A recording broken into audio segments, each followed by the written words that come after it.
majority of the celebration has got nothing to do with Christmas. It's all commercialized to a point at which people don't even know that anymore. It's just assumed that's the way Christmas is. And the lifestyles have changed so much that there is this underlying tension with most people that's there throughout the year. And it's almost like Christmas or any other celebration in any other tradition, doesn't matter what it is, when people are then thrown together, becomes this powder keg that's just waiting to be somebody to light the fuse. And invariably somebody will, because they get fed up.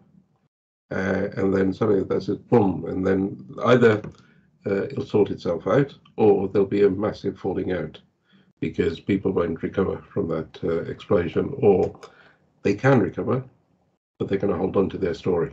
And of course, everybody has their own unique story of what the problem or the issue is, and everybody assumes that theirs is the one that's right and everybody else is wrong, and then they're entrenched into their positions and they're going to fight like hell for it. And what's meant to be a pleasant, jolly time turns into all-out warfare. The stereotypical thing is you go and watch any of the soaps on Christmas Day. They're depicting what's actually going on everywhere, except it hasn't quite erupted in that way.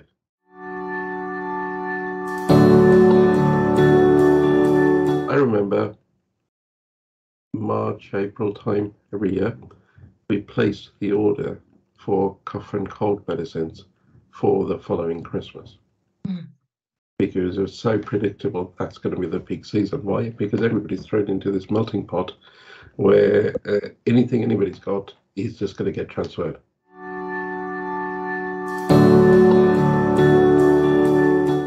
And I think that's the kind of breaking point that people reach. So you have, so from my background, which is non-Christian, Christmas was just a holiday, but it was a holiday which everybody was free. So it was the one time of the year where actually, regardless of where you were in the country, what you did, you could still meet up because everybody had that holiday at the same time. And if I take it now to say Diwali, which is the background, where I came from, that was the big celebration. I remember when I was young, and it was way bigger than anything that takes place here. So in Africa, where there was a sizable Asian community, Diwali was a big time. It won't want to be anywhere near as big as India, but it was a big time. And there were a number of things that defined it. The one that I remember the most was fireworks. And what you have here is nothing compared to what is there. I remember as a young child going to the shops which opened up just for Diwali, or the shop was transformed. I remember there, where I lived, there wasn't a glass plane. It was just completely open, and there'd be a counter there so people could buy from there. And seeing this counter decked completely with layers upon layers upon layers of fireworks. And there were these things which were branded, of course, by Pepsi, who sponsored one of the fireworks. And so these fireworks were called Pepsi, and they would come, they'd be tied to a string cord, and there would be 100 of them. And there were pretty sizable ones on there, which when you set one off, it was pretty loud. But of course, as a kid, you didn't want to set one off. You just thought the whole string of this 100 fireworks would be like a machine gun going off. And we were playing with those, and it's like, as you grow up, you start thinking, in the Western world now you're thinking health and safety. Where was the health and safety there? There wasn't any, but you didn't hear of people getting these horrendous injuries and stuff because nobody kind of threw them at anybody else. Or it was a time of everybody was genuinely enjoying it. What did I do? For some outline, so you get these empty cans of whatever came in them, the 400-gram cans that you can get. Yeah. And so the lid would be taken off. So we'd save those cans because then you get a firework which was bigger than one of those Pepsi ones. It was like a stick of dynamite almost. And you'd light it and you put a can on top. And when it went, the can would shoot up into the air, I don't know, 20, 30 feet, whatever. That was the exciting thing. Mm. Here, will they even allow anything like that? No, they wouldn't. So this is me under the age of 10 doing this. Mm. Rockets were much bigger than here. Mm. So when you imagine all of this, there's this big thing going on, celebration, and there's food and there's sweets and everybody's just jolly. And whether you knew somebody or not, Mombasa town itself just became this festival where those few nights there were lots of shops selling fireworks. There were lots of shops which were the sweet shop, the sweet marts selling the sweets in preparation for Diwali, and people wouldn't just walk out with one small tray. It would be like a whole platter, so that they could serve anybody who turned up at their house. And so all of these things were going on. You bring it back to the UK, Western world now, and suddenly families can't get together because it's not a public holiday, and commercialism has taken up. So now we've got cards appearing that we send to each other in the post. People have even started giving presents. We never received or gave presents at Diwali. That wasn't what it was about. But here, the kids now are expecting presents like Christmas. And Christmas comes, they expect another lot of presents. So there's double the pressure on people, I guess, to buy now because everything's celebrated. And now the latest thing seems to be Halloween, which is another American import where it's ceaseless. So through the year, you've got these festivals, you've got these pinch points of tension where people are literally feeling the pinch. Add to that, everything shut down for a pandemic. They come out for a panic, and finally they can meet up, and then suddenly there's this crisis in the finances. And this tension is building up everywhere. So you just need people to have an excuse to just go boom and explode. And one of the smaller ones at the moment for people not even off the Palestinian or the Israeli background is that war. Where suddenly everybody has a cause which allows them to vent all of this tension that's been building up in their lives. And that's where emotional mastery comes in, because we don't need to have that tension built up. We don't need this stream of emotions trying to get through us, but being stuck because we don't know how to deal with emotions, because we as Brits in this country don't do emotions. It's not just in this country, it's across a lot of the countries in the world. Nobody likes to do emotions, at least the bad ones, but not the bad ones, but they all have to pass through you. The explosion is the bad stuff coming out.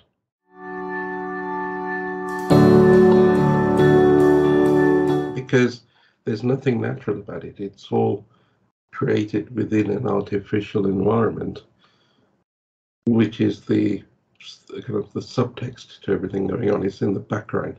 Even if people don't talk about it or don't realize it, it's there. There's nothing natural about it, because religions are becoming less and less important. So even that religious context has gone. How many people go to church nowadays? I remember as a child, I went to church because that's what schools did. They, Christmas is coming up. They've taken afternoon off, and we'd all troop off to the church to sing carols. And as a child, I got into it, and all of these things happened. And lots of families that I know, English families, will go to church on Christmas Eve. I don't know anybody who does that now. But there are church services that take place. There's a really nice church just down the road from here that has something going on every Christmas. But I don't know anybody who goes to it from here, where I live. And because of the nature of it, to me anyway, they don't seem to advertise as much. So usually you forget that there's this thing going on, and when you remember, by that stage it's too late. Or you haven't got the ticket, so you can't get in. But whatever it is, these are isolated things now rather than something that takes place all the time. So there is a change taking place, but the change isn't for the better. It seems to be.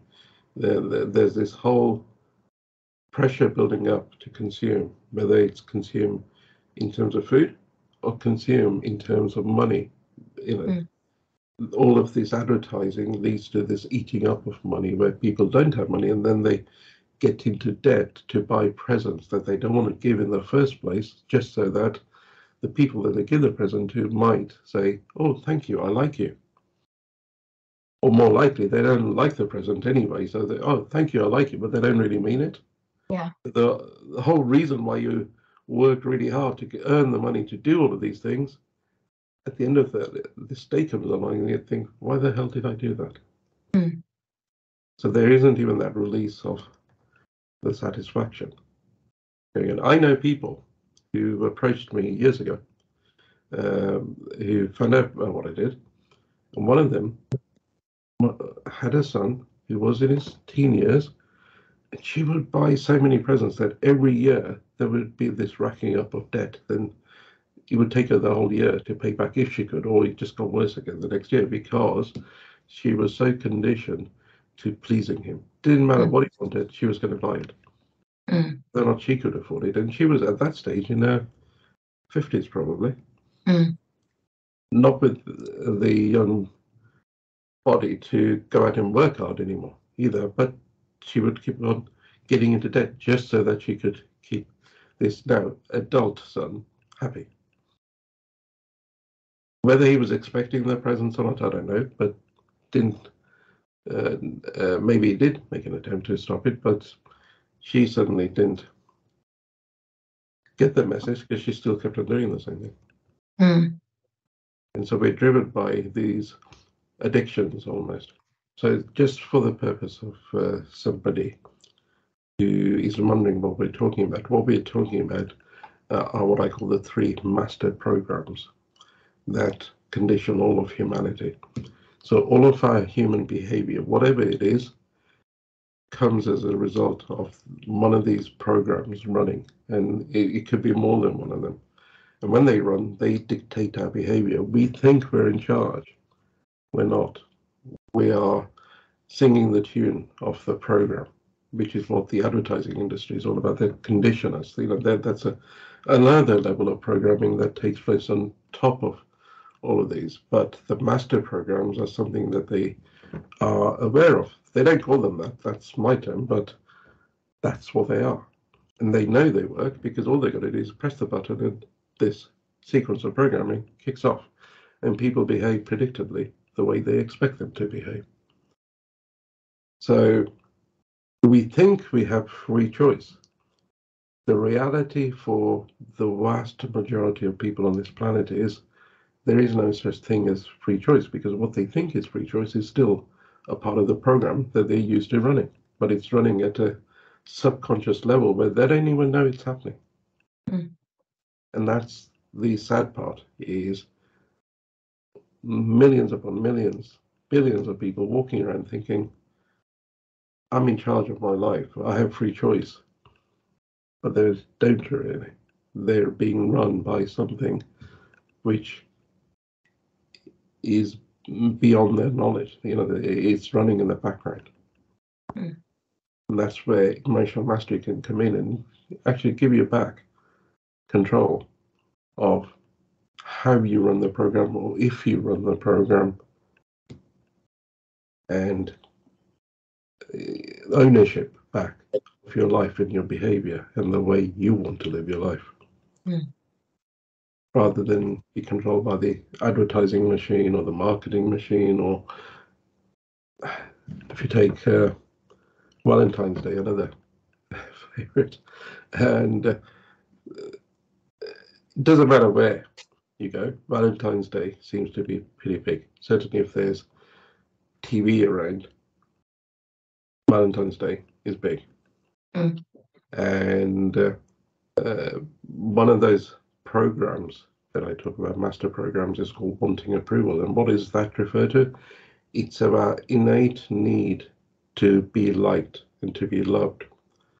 And one of our delegates named Valentine's Day as National Wanting Approval Day, where everybody has permission now to go into this program to want approval, and is really disappointed if they don't get a card of the person that they wanted to, even though the person that they wanted to send them the card didn't even know that they like them. And so they're expecting a card of somebody who is supposedly in love with them. The only thing is nobody's ever told them they should be in love with them. So you've got all these dynamics playing. And we think we're in love. It's got nothing to do with that. We are being run by the insidious marketing that's been happening in the background for weeks and months before Valentine's Day ever comes up. The same with Christmas, the same with Halloween, the same with anything. If we are consuming media, we are being programmed. Emotional mastery allows you to take that back, that element of, no, actually, I am in charge.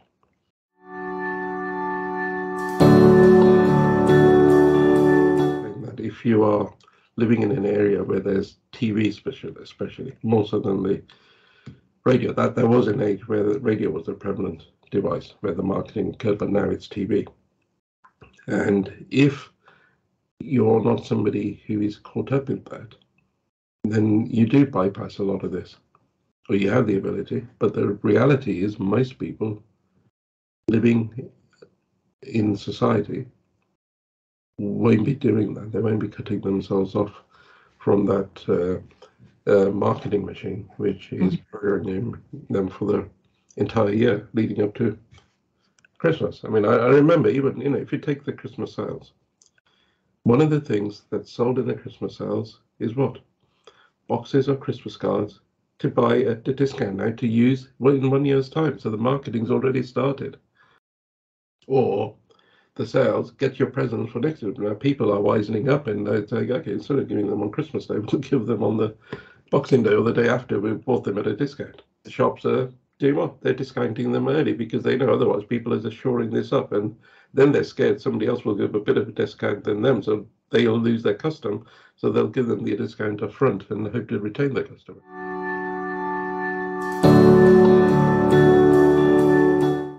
For a lot of people, that's big.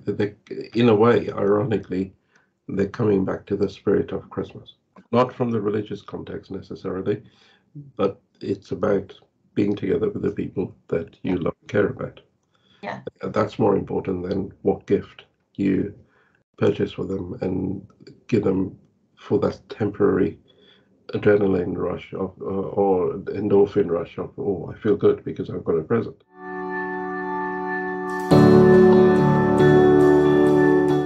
That's the conditioning of the programs kicking in. People don't even know that they're running in the background.